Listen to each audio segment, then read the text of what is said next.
Hello my dear friends, welcome to your channel. Friends, आज हम 8th class का subject math का AP super guru model test paper 1 solve करने वाले हैं। इस मॉडल टेस्ट पेपर की वीडियो हम पार्ट बाय पार्ट बनाएंगे। पार्ट नंबर ए की वीडियो हमने कंप्लीट कर ली है। आज हम इस वीडियो में पार्ट नंबर बी के सभी क्वेश्चन को सॉल्व करेंगे। पार्ट नंबर बी हमारा 2 मार्क्स का है। चलिए लेट्स स्टार्ट करते हैं वीडियो को। फ्रेंड्स, हमने इस तरह के और भी मॉडल टेस्ट पेपर अपलोड कर रखे हैं। उनकी एक प्लेलिस्ट अलग से सेपरेट बना रखी है और उनका लिंक हमने डिस्क्रिप्शन बॉक्स में दिया हुआ है। डिस्क्रिप्शन बॉक्स में जाकर 8th क्लास मैथ के नाम से प्लेलिस्ट बनी हुई है, उस पर टैप करके आप सारी वीडियो को वॉच कर लीजिए। या फिर आपका कोई भी डाउट है तो हमें कमेंट बॉक्स में ज़रूर लिखिएगा, हम उस पर भी सेपरेट वीडियो बनाने की पूरी कोशिश करेंगे। चलिए पार्ट नंबर बी स्टार्ट करते हैं। पार्ट नंबर बी हमारा नेक्स्ट पेज पे है। ये रहा पार्ट नंबर बी। इसमें हमारे पास कुल मिलाकर 8 क्वेश्चन आएंगे और सभी क्वेश्चन 2 मार्क्स के हैं। इट मीन्स आज हम इस वीडियो में अपने 60 मार्क्स कंप्लीट करेंगे। चलिए क्वेश्चन नंबर फर्स्ट पढ़ लेते हैं। इसमें हमसे कहा गया है फाइंड एडिटिव इनवर्स ऑफ -7/8। -7/8 का सिर्फ हमें एडिटिव इनवर्स बताना है। चलिए सॉल्व करते हैं। तो देखिए एडिटिव इनवर्स क्या होता है। एडिटिव इनवर्स में जहाँ पर हमारे पास ऐड लगा होगा तो हम सब्ट्रैक्ट कर देंगे और सब्ट्रैक्ट लगा है तो उसे ऐड में कन्वर्ट कर देंगे। इट मीन्स पॉजिटिव से नेगेटिव और नेगेटिव से पॉजिटिव में कन्वर्ट करना है, बाकी डिजिट को वैसा ही रखना है। तो हमने लिखा है यहाँ पर देखिए रहा, find the additive inverse of -7/8 का आंसर लिखेंगे हम 7/8 पॉजिटिव। पॉजिटिव आप लिखिए या ना लिखिए, बात एक ही है। तो फाइनली यही आंसर हो जाएगा। चलिए क्वेश्चन नंबर 5 करते हैं। एक बात मैं और क्लियर कर दूं, हमें यहाँ पर एडिटिव इनवर्स कहा गया था, यहाँ पर आपको मल्टीप्लिकेटिव इनवर्स भी कहा जाता है। उसमें आप नॉमिनेटर को डिनोमिनेटर में कन्वर्ट करते हैं। एडिटिव इनवर्स में पॉजिटिव से नेगेटिव, नेगेटिव से पॉजिटिव ही सिंबल चेंज किए जाते हैं। ओके फ्रेंड्स, चलिए क्वेश्चन नंबर 5 को सॉल्व करते हैं। क्वेश्चन नंबर 5 में हमसे क्या कहा हुआ है, हमें कहा गया है how many sides of polygon have whose each exterior angle is 60 degree. हमें कहा गया है number of sides of polygon find करनी है अगर उसी पॉलीगन का एक एक्सटीरियर हमें दिया हो। तो चलिए सॉल्व करते हैं। सबसे पहले हमें क्या दिया हुआ है, एक्सटीरियर एंगल दिया हुआ है, वो भी 60 दिया हुआ है। अब हम आपको क्लियर करते हैं एक्सटीरियर एंगल क्या होता है। अगर हम एक क्वाड्रिलेटर बना रहे हैं, क्वाड्रिलेटर की 4 साइडें, आप इसे स्क्वायर मान लीजिए या रेक्टेंगल, वैसे तो ये रेक्टेंगल लग रहा है। तो ये होता है हमारा इंटीरियर और ये जो बाहर बन रहा है वो हमारा एक्सटीरियर। अगर हमें किसी भी पॉलीगन का एक्सटीरियर एंगल दिया हो तो हमारे पास नंबर ऑफ साइड कैसे फाइंड आउट करते हैं, आइए मिलते हैं। तो हम यहाँ लिखेंगे number of side of polygon हमें चाहिए, इसलिए हमने यहाँ क्वेश्चन मार्क ला लिया। और ये फॉर्मूला आपने याद रखना है, number of side equals to में 360 डिवाइडेड बाय एक्सटीरियर एंगल। तो हम लिखेंगे 360, एक्सटीरियर एंगल कितना है 60, तो हम यहाँ लिखेंगे 60। अब इसे कट करेंगे, 0 से 0 कैंसिल कर लीजिए। 6 के टेबल में 36 6 टाइम पे आता है तो 6, तो हमारे पास आंसर आएगा ऊपर 6। तो फाइनली नंबर ऑफ साइड कितना आएगा 6। 6 साइड वाला हमारा पॉलीगन बनेगा जिसका एक्सटीरियर एंगल 60 होगा। ओके फ्रेंड्स, कितने साइडें होंगी हमारे पास, 6 साइडें। आई होप ये क्वेश्चन आपको क्लियर हो गया होगा।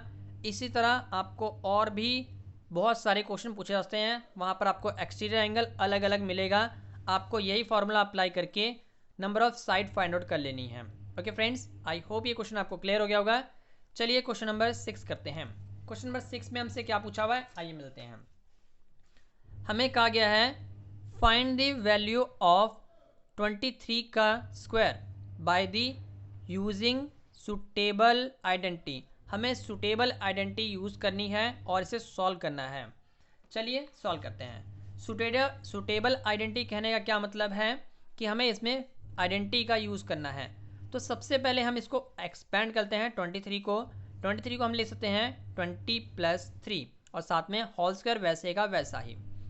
अब देखिए 20 + 3 लिखने से ये हमारा a + b का होल स्क्वायर वाला फॉर्मूला बन जाएगा। वो होता है हमारे पास a का स्क्वायर + b का स्क्वायर + 2ab। अब देखिए यहाँ से a की वैल्यू हम 20 कंसीडर कर लेंगे और b की वैल्यू 3 को मान लेंगे। तो a की जगह पे हम लिखेंगे 20 का होल स्क्वायर, बी की जब लिखेंगे हम 3 का होल स्क्वायर, फिर लिखेंगे 2, ए की वैल्यू कितनी है 20, हमने यहाँ 20 फिल कर लिया, बी की वैल्यू 3 तो यहाँ हमने 3 फिल कर लिया। अब देखिए ना 20 की पावर 2 कहने का मतलब क्या है कि 20 हमारा 2 टाइम है, मल्टीप्लाई करेंगे कितना आएगा 400, तो हम यहाँ लिखेंगे 400। अब 3 की पावर 2 कहने का क्या मतलब है, 3 मेरा 2 टाइम है, मतलब 3 इंटू 3 कितना आएगा 9, तो हम यहाँ लिखेंगे 9। अब इन तीनों को मल्टीप्लाई करेंगे, 2 को 20 से और फिर जितना रिजल्टन आएगा उसको 3 से मल्टीप्लाई करने पर आएगा हमारा 120। अब इन तीनों टर्म को हम ऐड करेंगे, 40 प्लस 9 प्लस 120 ऐड करेंगे तो आएगा हमारे पास 529, तो यहाँ हम यहाँ लिख देंगे 529। ये टर्म वैसे चलती जाएगी 20 प्लस 3 का होल स्क्वायर। अब इसे आप कंबाइन कर लीजिए, 23 की पावर 2 लिख लीजिए और आंसर 529। आप इसे वेरीफाई करने के लिए 23 को 23 से मल्टीप्लाई करेंगे तो भी आपके पास रिजल्टन आएगा 529। ओके फ्रेंड्स, ये वेरीफाई आपने कर लेना है और फाइनली ये आंसर। आई होप ये क्वेश्चन आपको क्लियर हो गया होगा। चलिए क्वेश्चन नंबर 7 को सॉल्व करते हैं। क्वेश्चन नंबर 7 में हमसे क्या कहा हुआ है, हमें कहा गया है find the list number by which 1029 is divisible in the order to get a perfect cube. हमें कहा गया है हम 1029 को किससे डिवाइड करेंगे कि हमारे पास एक परफेक्ट क्यूब नंबर बन जाएगा। चलिए सॉल्व करते हैं। सबसे पहले तो वो नंबर लिख लीजिए जिसका हमें परफेक्ट क्यूब बनाना है, तो हमारे पास वो नंबर है 1029, तो हम यहाँ लिखेंगे 1029।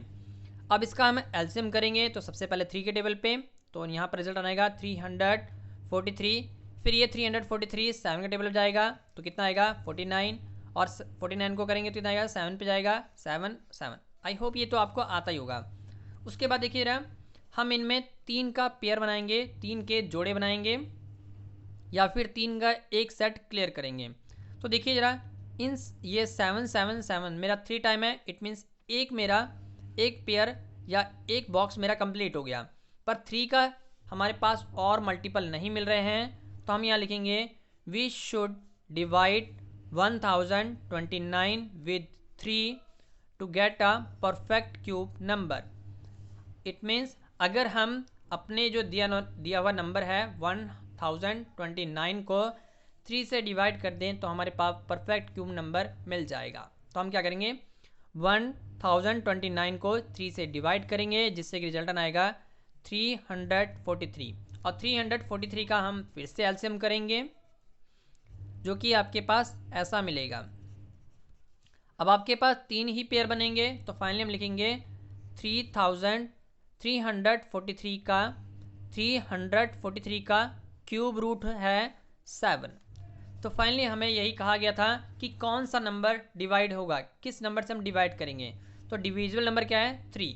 आप इसे यहाँ तक भी छोड़ सकते हैं या फिर आप इसे प्रॉपर सॉल्व करके दिखा दें कि परफेक्ट क्यूब नंबर हमारा कौन सा है 343। ये हमारा परफेक्ट क्यूब नंबर है जिसका क्यूब होता है 7 का अगर हम क्यूब करें तो ये आएगा 343 का क्यूब रूट 7 होता है। ओके फ्रेंड्स, आई होप ये क्वेश्चन आपको क्लियर हो गया होगा। चलिए क्वेश्चन नंबर 8 को सॉल्व करते हैं। क्वेश्चन नंबर 8 हमारा क्या है, आइए मिलते हैं। क्वेश्चन नंबर 8 में हमसे कहा गया है find compound interest of 12,600 for 2 year at 10% per annual compound annually. Okay friends, हमें कहा गया है कि कंपाउंड इंटरेस्ट हमें निकालना है 12,600 का 2 ईयर के लिए, रेट ऑफ इंटरेस्ट 10% है, तो उसका कंपाउंड इंटरेस्ट कितना होगा अगर हमारे पास rate of interest compound yearly लग रहा है, एनुअली लग रहा है। कंपाउंड एनुअली लग रहा है मतलब ईयरली लग रहा है, एनुअली कहने का मतलब ईयरली ही होता है। चलिए इसे सॉल्व करते हैं। सबसे पहले हम क्या करेंगे, प्रिंसिपल लिख लेंगे, कितना हमने अमाउंट बोरो किया है या कितना अमाउंट हमने किसी से लिया हुआ है, तो उसको हम प्रिंसिपल कहते हैं। प्रिंसिपल हमारा है 12,600, रेट ऑफ इंटरेस्ट 10% ईयरली बोला गया है। चलिए फिर टाइम कितना गया है, 2 ईयर कहा गया है। तो हम क्या करेंगे, अमाउंट का फॉर्मूला लगाएंगे, अमाउंट इक्वल्स टू में principal bracket start 1 plus rate of interest upon में 100 ब्रैकेट में T. Okay friends, T is called time, R is called rate of interest, P is called principal, और यहाँ पर हम इसको ए या पूरा अमाउंट भी लिख सकते हैं, इसे हम अमाउंट कहते हैं। चलिए प्रिंसिपल कितना है, तो प्रिंसिपल हमारे पास है 12,600, हम यहाँ लिखेंगे, ब्रैकेट में 1 लगाएंगे, प्लस रेट ऑफ इंटरेस्ट 10% है अपॉन में 100 ब्रैकेट में 2। अब हम इसे सॉल्व करेंगे, इसके नीचे हम 1 लगाकर एलसीएम ले लेंगे। 100 को 1 से मल्टीप्लाई करो कितना आएगा 100, और 100 को 1 से करो कितना आएगा 100 प्लस 10, 10 कितना आ जाएगा 110 आ जाएगा, मतलब 110/100 आ जाएगा। पावर 2 वैसे का वैसा ही, आप इसे कट भी कर सकते थे, हमने सॉल्व करने के लिए, आसान करने के लिए इसे ऐसा सॉल्व किया हुआ है। अब देखिए ना, पावर 2 है, इट मीन्स हम इसे 2 टाइम एक्सपेंड करेंगे कुछ इस अकॉर्डिंग, और 12,600 वैसे का वैसा लिखेंगे। अब देखिए हम जीरोस कट कर लेते हैं, सबसे पहले तो एक जीरो इसकी उड़ा लीजिए, इसको भी जीरो से उड़ा लीजिए। अब दोनों जीरो यहाँ वाली इनको कट कर लीजिए। फाइनली आपके पास ऊपर में बचेगा 126, यहाँ बचेगा 11, यहाँ बचेगा 11। आप इन तीनों टर्म को मल्टीप्लाई कर लीजिए, जिससे रिजल्टन आएगा 15,246। ये हमारा अमाउंट बन रहा है। हमें कंपाउंड इंटरेस्ट निकालना है। कंपाउंड इंटरेस्ट निकालने के लिए हम क्या करेंगे, ये फॉर्मूला लगाएंगे कंपाउंड इंटरेस्ट का। कंपाउंड इंटरेस्ट इक्वल्स टू में अमाउंट माइनस प्रिंसिपल। अब अमाउंट कितना है 15,246, और प्रिंसिपल हमारा था 12,600। फाइनली हम क्या करेंगे, इसको माइनस करेंगे, तो माइनस करने पर हमारे पास आएगा 2,646, ये हमारा कंपाउंड इंटरेस्ट आ जाएगा। आई होप ये क्वेश्चन आपको क्लियर हो गया होगा। चलिए नेक्स्ट क्वेश्चन को कर लेते हैं। क्वेश्चन नंबर हम 9 को सॉल्व करेंगे। क्वेश्चन नंबर 9 हमारा कैसा लिखा हुआ है, आइए सॉल्व करते हैं। इसमें हमसे कहा गया है फाइंड द प्रोडक्ट, हमें सिर्फ प्रोडक्ट फाइंड करना है। 2/3 AB ब्रैकेट में -9/10 A का क्यूब और B का क्यूब, हमें इसे प्रोडक्ट करना है। चलिए सॉल्व करते हैं। कैसे करेंगे, हम इस स्टेटमेंट को सबसे पहले इस अकॉर्डिंग नोट कर लेंगे। 2/3 AB इंटू में -9/10 A का क्यूब और B का क्यूब। अब देखिए जरा, इसमें हमारे पास 2/3 मैथमेटिक टर्म है, और ये हमारे पास -9/10 मैथमेटिक है। तो सबसे पहले हम इनको इकट्ठा करके लिख लेंगे, और बाकी टर्मों को AB और इनको मल्टीप्लाई कर लेंगे। आसानी से ये इजीली मल्टीप्लाई हो जाएगा। देखिए यहाँ पर एक बार A है, यहाँ पर 3 बार A है, कुल मिलाकर कितनी बार A हो जाएगा 4 टाइम। तो हम यहाँ लिखेंगे A की पावर 4। यहाँ पर 1 टाइम B है, यहाँ पर कितने टाइम B है 3 टाइम, तो कितनी बार हो जाएगा 4 टाइम। ओके फ्रेंड्स, तो A की पावर 4 और B की पावर 4 इस अकॉर्डिंग आ जाएगा। अब हमें इन दोनों को सॉल्व करना है, जो कि हमने यहाँ लिख लिया है। यहाँ पर अब ये कट होगा, देखिए 2 के टेबल से 10 कट कर लीजिए, कितना आएगा 5। 3 के टेबल से 9 कट कर लीजिए, कितना आएगा 3। तो हमारे पास देखिए नीचे क्या बचा 3 1 3, नीचे कुछ नहीं बचेगा, मतलब 1 × 5 बचेगा। इनको मल्टीप्लाई करें कितना आएगा 5, और यहाँ कितना है 1 और ऊपर कितना है 3, ये -3 बनेगा। -3 को आप -3 को 1 से मल्टीप्लाई कितना आएगा माइनस का 3 ही रहेगा, और A की पावर 4 और B की पावर 4 वैसे का वैसा ही लिखा जाएगा। यही हमारा आंसर हो जाएगा। आई होप ये क्वेश्चन भी आपको क्लियर हो गया होगा। बहुत आसान क्वेश्चन था, आपको पहले से भी आता होगा। चलिए क्वेश्चन नंबर 10 को सॉल्व करते हैं। क्वेश्चन नंबर 10 में हमसे क्या कहा हुआ है, क्वेश्चन नंबर 10 में हमसे कहा गया है यहाँ पर verify the ratio of time taken to the curve at a fix distance to the speed of vehicle is a direction ratio. हमें कहा गया है कि हमें वेरीफाई करना है the ratio of time taken to the curve a fix distance. हमें कहा गया है कोई टाइम लिया जा रहा है, कोई टाइम जो कि taken to the curve a fix distance, एक फिक्स डिस्टेंस को हमें कंप्लीट करना है, या फिर हम ऐसे करते हैं कि हमें अपने स्कूल तक पहुंचना है, उसके लिए हमें कुछ समय लग रहा है। To the speed of vehicle is, तो हमारे पास जो व्हीकल की स्पीड होगी किस डायरेक्शन में होगी, तो देखिए जरा, तो इसके लिए क्लियर करें। अगर टाइम और डिस्टेंस दिया हुआ है तो स्पीड हमारे अकॉर्डिंग या जितने अकॉर्डिंग हम स्पीड को तेज़ करेंगे उतना समय हमें कम लगेगा पहुंचने में, क्योंकि एक फिक्स जर्नी है। अगर आप अपनी साइकिल या बाइक या किसी अनदर व्हीकल से चल रहे हैं, 20 की स्पीड से चल रहे हैं और आपको स्कूल पहुंचने में 10 मिनट लगता है, उसी अकॉर्डिंग अगर आपने स्पीड 30 कर लिया तो आपको 8 मिनट या 6 मिनट, या फिर आपने 40 की स्पीड कर लिया तो हो सकता है आप 5 मिनट्स में भी पहुंच जाएं। तो ये जो रेशो होता है वो हमारा इन्वर्स प्रपोर्शन होता है। क्या होता है? Inverse proportion. किसी भी एक चीज़ की स्पीड को तेज़ करने पे अगर हम समय हमारा कम लग रहा है, इसको स्पीड को मैंने तेज़ किया और समय कम लगेगा, और स्पीड और तेज़ कर लिया डिस्टेंस और कम लगेगा। तो ये क्या होता है? इन्वर्स, उल्टी डायरेक्शन में। ये बढ़ रहा है तो ये छोटा हो रहा है।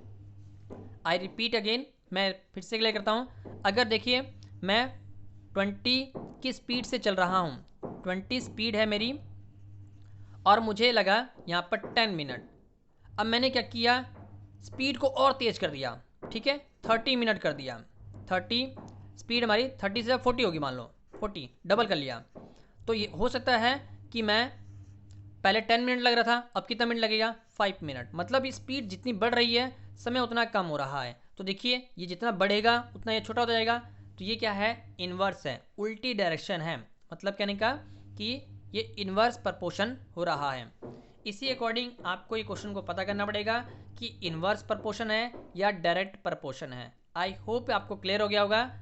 इन्वर्स प्रपोर्शन में क्या होता है? एक चीज़ बढ़ती है तो दूसरी वाली चीज़ घट रही होती है, इसको इन्वर्स कहते हैं। और डायरेक्ट क्या होता है? अगर एक चीज़ बढ़ रही है उसके सहारे से दूसरी चीज़ भी बढ़ रही है तो वो हमारा डायरेक्ट प्रपोर्शन होता है। आई होप ये आपको क्लियर हो गया होगा। चलिए क्वेश्चन नंबर 11 को सॉल्व करते हैं। क्वेश्चन नंबर 11 में क्या पूछा गया है?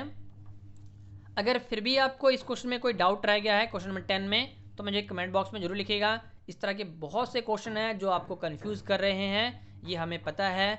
हम उन पे सेपरेट वीडियो बनाने की पूरी कोशिश करेंगे और आपका ये क्वेश्चन 2 मार्क्स का ये फिक्स है, पेपर में आना ही आना है, उसको सॉल्व कर देंगे। ओके फ्रेंड्स, अपने बहुत सारे कमेंट्स या जितने भी डाउट्स हैं वो हमें जरूर लिखिएगा। हम उन पर, या अगर उन तक हम ना पहुंच पाएँ तो आप हमें पहुंचाने की कोशिश कीजिए, वहाँ तक अपना क्वेश्चन लिखिए, हम उसे सेपरेट सॉल्व करने की पूरी कोशिश करेंगे और जल्द से जल्द सॉल्व करेंगे। चलिए क्वेश्चन नंबर 11 में हमसे क्या कहा हुआ है? हमें कहा गया सॉल्व -28 की पावर 4 डिवाइडेड बाय 7x की पावर 2। हमें इसे डिवाइड करना है। डिवाइड करने के लिए आप नॉर्मल इस तरह का डिवाइड भी यूज़ कर सकते हैं, या फिर आप जिस अकॉर्डिंग हमने किया है उस अकॉर्डिंग भी सॉल्व करते हैं। बड़ी क्लासों में ऐसे ही सॉल्व किया जाता है। चलिए हम इसे सॉल्व करते हैं। डिवाइड को हम क्या लिखेंगे? बटे में करके लिख लेंगे। तो हम लिखेंगे 28x की पावर 4 जो कि हमें लिखा हुआ था, अपॉन में लिखेंगे 7x की पावर 2। अब हम इसे एक्सपेंड करेंगे तो 28 हमने वैसे का वैसा ही रखा हुआ है, -28। x की पावर 4 को हमने खोल लिया, x की पावर 2 और x की पावर 2। ऐसा क्यों किया? क्योंकि मेरे को नीचे भी x की पावर 2 लिखा हुआ है और यहाँ 7 लिखा हुआ है। देखिए अब कट कर लीजिए कोई भी, इनको हम कट कर लेते हैं। x की पावर 2 x की पावर 2 से 2 कट हो गया। 7 के टेबल में 28 कितने टाइम जाएगा? 4। तो ये क्या आएगा? माइनस यहाँ लग जाएगा, तो ऊपर में बचेगा मेरे पास माइनस का 4 और ये है x का स्क्वायर। फाइनली यही हमारा आंसर हो जाएगा जो कि हमसे पूछा गया था। आई होप ये क्वेश्चन आपको क्लियर हो गया। इस अकॉर्डिंग हमने पार्ट नंबर बी के सभी क्वेश्चन को सॉल्व कर लिया है। नेक्स्ट वीडियो में हम पार्ट नंबर सी के सभी क्वेश्चन को सॉल्व करेंगे। अगर आपका कोई भी डाउट है हमें कमेंट बॉक्स में जरूर लिखिए, हम उसका सोल्यूशन करने की पूरी कोशिश करेंगे। Keep supporting us, please like share and comment channel. Thank you, take care, all best for exam. अंत तक वीडियो देखने के लिए आपका बहुत बहुत धन्यवाद। और प्लीज़ अगर वीडियो अच्छी लगी हो तो लाइक कर दीजिएगा और इस वीडियो को अपने फ्रेंड सर्कल में ज़रूर शेयर कर दीजिएगा, जिससे कि वो भी अपने एग्ज़ाम की प्रिपरेशन कर सकें और अपने डाउट्स क्लियर कर सकें। Thank you, take care, all the best exam, bye bye.